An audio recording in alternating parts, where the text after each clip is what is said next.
The Lord of the Rings, The War of the Rohirrim, looks like it is going to be a box office bomb. It looks like it is not going to be making any kind of significant money. And I think this is reflective of the state of the Lord of the Rings franchise and the brand and how it has been destroyed by the Tolkien estate and Amazon MGM Studios with their The Rings of Power show. Roll this up over at fandompulse.com. You can find the link in the description below. I encourage you to become a paid subscriber over there and help support us in fighting back against woke ideology that is infecting and destroying our video games, entertainment, movies, and television. So we got this early prediction from Sean Robbins over at Box Office Theory regarding The Lord of the Rings, The War of the Rohirrim. He believes that the film will only gross between 15 million and 24 million in its opening weekend. He specifically predicts the film will only gross 17.5 million. So let's kind of look at some comparisons here. Obviously, we're going to look at the actual Lord of the Rings movies that were made by Peter Jackson back in the early 2000s. Here is the Fellowship of the Ring, 2001. You can see it did 47 million in its opening weekend. That was only 14.8% of total gross. So this film had massively long legs. What we're seeing now is usually most of that opening weekend is like 70% of your total gross, maybe sometimes even more.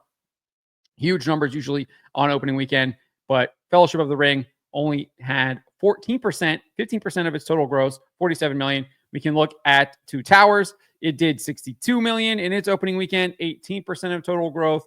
And then Return of the King, 72.6 million in 2003, 19% total gross. And remember, this is 20 years ago, 20 plus years ago. So we're not even factoring in inflation now, would be much, much higher. So having this just do 17.5 million domestically is really, really bad in its opening weekend. And I'm going to predict that it's probably going to be lower than this. I think it's going to be a lot lower than this. And we'll get to that in a little bit.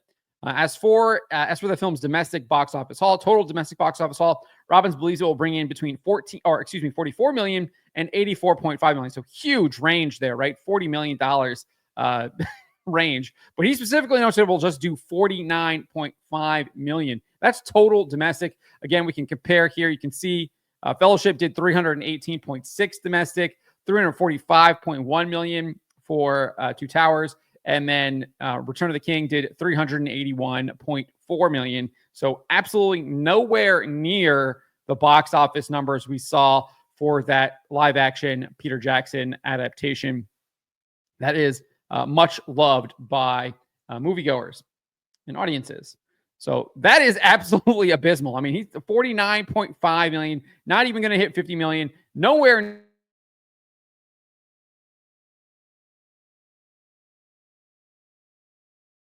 Not even factoring in inflation.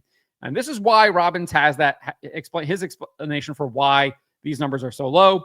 He says that the anime approach with this prequel is likely to hinder what is usually a broader audience appeal for the Lord of the Rings franchise. I think he's probably accurate with that. I don't think it would hinder it as much as what he's saying here, though. I mean, this is a massive hindrance, right?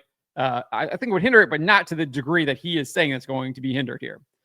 Still, the medium has proven strong even with lesser-known titles in the domestic market, obviously referring to anime. So Rings could attract some attention here as a counter player, perhaps not dissimilar to how Godzilla Minus One aided the market late last year.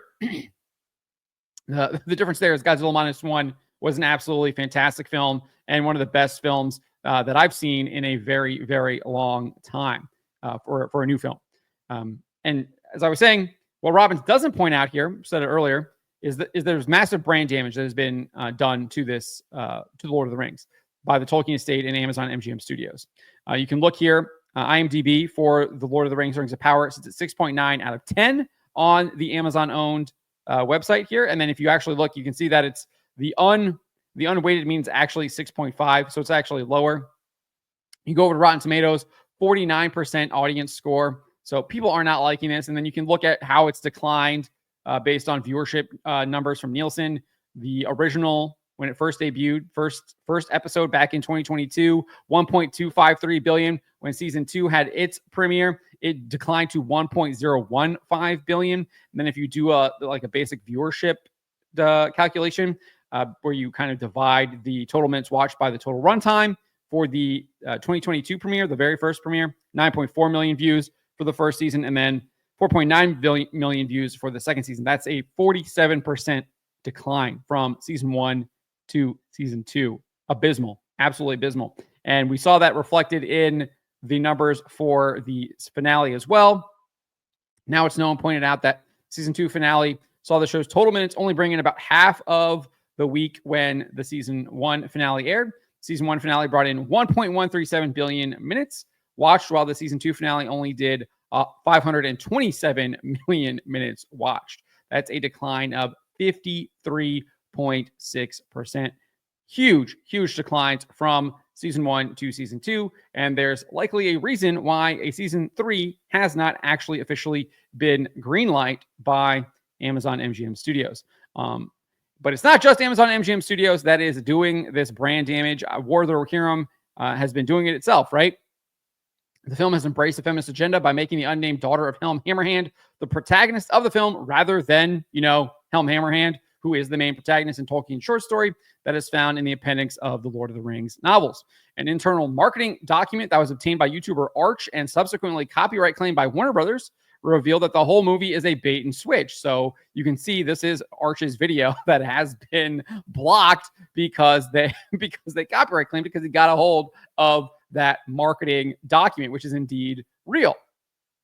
But in that marketing document, it said that they were going to try to bring people in through connections between the world that Lord of the Rings fans know and love with this new film, familiar characters, Helm, Eowyn, stunt casting, etc., beautiful settings, Tolkien Easter eggs, and a continued tradition of quality filmmaking at its finest. So that's how they're saying they're trying to get people in with all of these familiar characters, and then they're going to shove Hera in your face, who is literally an unnamed character. Tolkien does not name this character. She serves absolutely zero.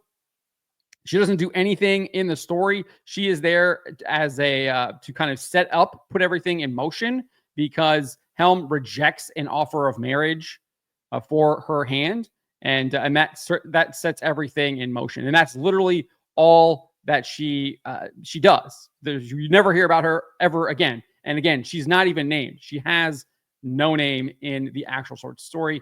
They decided to give her this name of Hera and have now made her the protagonist of the movie. And not only is she the protagonist of the movie, she has all kinds of crazy powers. There's a report here that she communes with the great eagles and that she calls on the power of a seemingly long-lost tribe of female warriors to drive out the Dunlettings from Rohan. And this report came from a journalist who attended a screening of the film, or a portion of the film, in France, Annecy, where they were like promoting it. So that's from the actual movie, seeing it from the movie. And then we also have Philippa Boyens, who is a producer on the film, basically saying why they chose to make Hera the main protagonist. She told this to Entertainment Weekly. In the appendices where the story is drawn from, we get these quite interestingly drawn male characters. And then we get this young female character who is never named. And that was really interesting to me. We know Helm has a daughter, and we know that she was central to the conflict that happened. But myself, and especially screenwriter Phoebe Giddens, were drawn to her. We could feel the weight of being that unnamed daughter, which immediately piqued our interest. Who was she? How did she live? So they want nothing to do with Tolkien here. They're completely just making all of this stuff up, and it is going to, they're going to pay for it. They are going to pay for this at the box office. This is going to be a loser. I'm not sure if we know what the actual production budget is on this, but I doubt that it will be making back its money.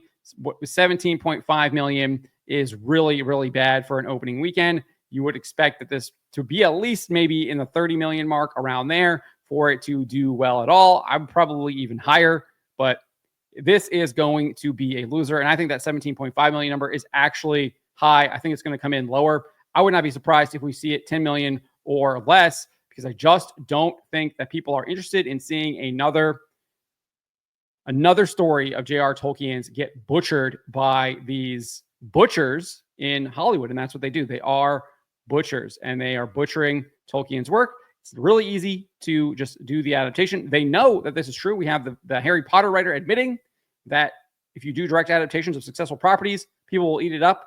They'll be fantastic, but they want to do it their way. They want to make it better. They think they can make it better. And then obviously when they say better, they mean putting in all of their modern agendas, and clearly feminism top of that for this film. But let me know what you guys make of the box office predictions here for Lord of the Rings, The War of the Rohirrim. Let me know in the comments below. Remember to always be charitable, especially to each other, and to always, always speak the truth.